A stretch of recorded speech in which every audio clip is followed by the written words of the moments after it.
ವಿಧರು. So ಎರಡೂ characters ಮಾಡ್ತಾ ಇದ್ದೀನಿ, ಒಂದು ಅರ್ಜುನ ಮತ್ತು ಇನ್ನೊಂದು ಬಬ್ರುವಾಹನ ಅಂತ.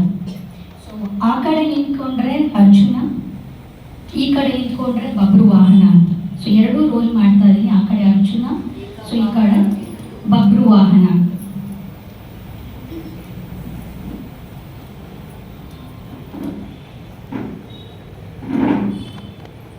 ಭಗವಂತನನ್ನು ಮನದಲ್ಲಿ ಸ್ಮರಿಸುತ್ತ, ನೀನೆಯೋ ವೀರ ಬಬ್ರುವಾಹನ, ಮಣಿಪುರದ ಅರಸು, ತುಂಬಿದ ಸಭೆಯಲ್ಲಿ ನಮ್ಮವರ ಮುಂದೆ ಏನು ಹೇಳಿದೆ? ನಿನ್ನ ಚಿಕ್ಕ ಅಪ್ಪನೇ ಹೊರತು ಇಲ್ಲಾರಿಗೂ ದೊಡ್ಡ ಅಪ್ಪನಲ್ಲ ಎಂದು ಬಾಯಿಗೆ ಬಂದಂತೆ ಹರಟಿದ ನೀನು ಈಗ ಶರಣಾರ್ಥಿಯಾಗಿ ಬಂದಿರುವುದನ್ನು ನೋಡಿದರೆ ಪಾಪ ನಮಗೆ ಕನಿಕರವಾಗ್ತಿದೆ. ಪ್ರಾಣ ಭೀತಿಯಿಂದ ತಲೆ ತಗ್ಗಿಸಿದವರಿಗೆ ತಲೆ ಕಾಯುವುದೇ ಪಾಂಡವರ ಧರ್ಮ. ಕ್ಷಮಿಸಿದ್ದೇನೆ, ಏಳು ಮೇಲೆ. ಪ್ರಾಣ ಭೀತಿಯಿಂದ ಶರಣಾಗತನಾಗಿ ರಕ್ಷಣೆ ಬೇಡಲು ತಲೆ ತಗ್ಗಿಸಲಿಲ್ಲ. ನನಗೆ ಜನ್ಮ ಕೊಟ್ಟ ತಂದೆಯ ಮುಂದೆ, ಚರಣಾರವಿಂದದ ಮುಂದೆ ಭಕ್ತಿಯಿಂದ ತಲೆ ತಗ್ಗಿಸಿದ್ದೇನೆ. ತಂದೆ? ಯಾರು ನಿನ್ನ ತಂದೆ? ಪರಶಿವನಿಂದ ಪಾಶುಪತಾಸ್ತ್ರ ಪಡೆದ ಪರಮ ವೀರ, ತಾಂಡವವನವನ್ನು ಅಗ್ನಿಗೆ ನೈವೇದ್ಯ ಮಾಡಿ ಗಂಡೀವವನ್ನು ಪಡೆದ ಗಂಡುಗಲಿ ಈ ಪಾರ್ಥ.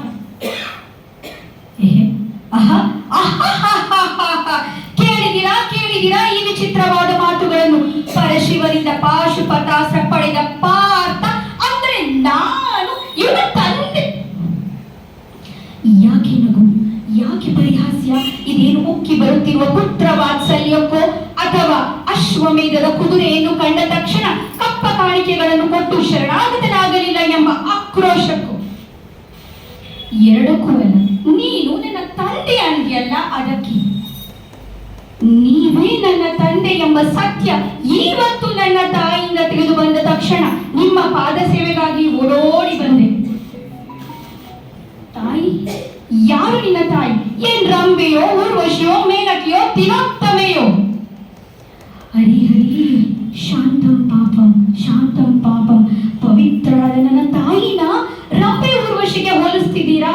ನ್ಯಾಯ, ನೀತಿ, ಧರ್ಮಗಳೇ ತನ್ನ ಜೀವನದ ಉಸಿರು ಅಂತ ತಿಳ್ಕೊಂಡಿರುವ ಧರ್ಮರಾಯನ ತಮ್ಮನಿಂದ ಇಂಥ ಮಾತುಗಳು ಬರಬಾರದು. ಛೀ, ಪಾಂಡವರ ಘನತೆ ಬಗ್ಗೆ ಮಾತಾಡುವ ಯೋಗ್ಯತೆ ನಿನಗೆಲ್ಲಿದೆ? ಏನಂತೆ? ಪಾಂಡವರ ಘನತೆ ಬಗ್ಗೆ ಮಾತಾಡುವ ಯೋಗ್ಯತೆ ನನಗಿಲ್ವೇ? ಅಮ್ಮ, ಇಷ್ಟು ದಿನ ಮರೆಮಾಚಿದ್ದಕ್ಕೆ ಎಂಥ ಅಗ್ನಿ ಪ್ರವೇಶಕ್ಕೆ ನುಗ್ಗಿದೆ ನೋಡಿದೆಯಾ? ಮಹಾವೀರ, ಯುದ್ಧ ಪರಂಪರೆಗಳಿಂದ ನಿಮ್ಮ ಬುದ್ಧಿಗೆ ಮಂಕು ಕವಿದಿರಬಹುದು. ನೆನಪು ಮಾಡಿಕೊಳ್ಳಿ.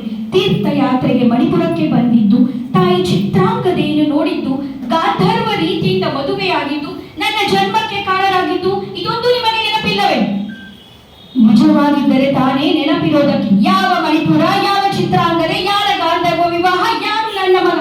ಕುರುಕ್ಷೇತ್ರದ ಮಹಾಸಂಗ್ರಮದಲ್ಲಿ ಏಕಾಂಗಿಯಾಗಿ ದ್ರೋಣಾಚಾರ್ಯರ ಚಕ್ರ ವ್ಯೂಹವನ್ನು ಭೇದಿಸಿ ಸಪ್ತರಸಿಕರ ಸದೆ ಬಡಿದು ರಣರಂಗವನ್ನೇ ಅಲ್ಲೋಲ ಕಲ್ಲೋಲ ಮಾಡಿ ಮಿಂಚಿನಂತೆ ಬೆಳಗ್ಗೆ ವೀರ ಸ್ವರ್ಗವನ್ನು ಸೇರಿದ ಆ ಸುಭದ್ರಾನಂದನ ವೀರ ಅಭಿಮನ್ಯು, ಅವನು ನನ್ನ ಮಗ.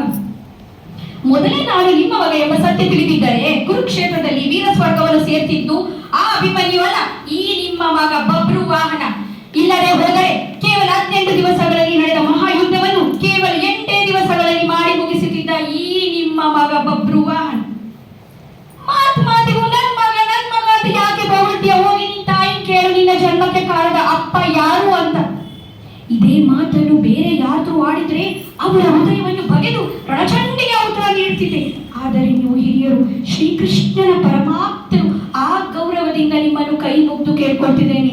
ನನ್ನ ತಾಯಿ ಅಗ್ನಿಯಷ್ಟೇ ಪವಿತ್ರಳು, ಅವಳ ಶೀಲಕ್ಕೆ ಕಳಂಕ ತರಬೇಡಿ. ದಯಮಾಡಿ ನಮ್ಮ ಮನೆಗೆ ಬಂದು ನಮ್ಮನ್ನು ಕೃತಾರ್ಥರನ್ನಾಗಿ ಮಾಡಿ. ಛೀ, ದೂರ ಸರಿ. ನಿನ್ನ ಪವಿತ್ರವಾದ ಕೈಗಳನ್ನು, ನನ್ನ ಪಾದಗಳನ್ನು ಮುಟ್ಟಬೇಡ. ಆ ಯೋಗ್ಯತೆ ನಿನಗಿಲ್ಲ. ನೀನು ನಿಜವಾಗಿಯೂ ನನ್ನ ಮಗನೇ ಆಗಿದ್ದರೆ ಕಟ್ಟಿದ ಕುದುರೆಯನ್ನು ಬಿಚ್ಚದೆ ಬಿಲ್ಲಿಗೆ ಎದೆಯಿರಿಸಿ ರಣರಂಗದಲ್ಲಿ ತಕ್ಕ ಉತ್ತರ ಕೊಡುತ್ತಿದ್ದೆ. ಲಜ್ಜೆಗೆಟ್ಟು ಹೇಡಿಯಂತೆ ಕಾಲುಳಿಯಬೇಕಾದರೆ ನೀನು ಜಾರಣಿಯ ಮಗನೇ ಇರಬೇಕು.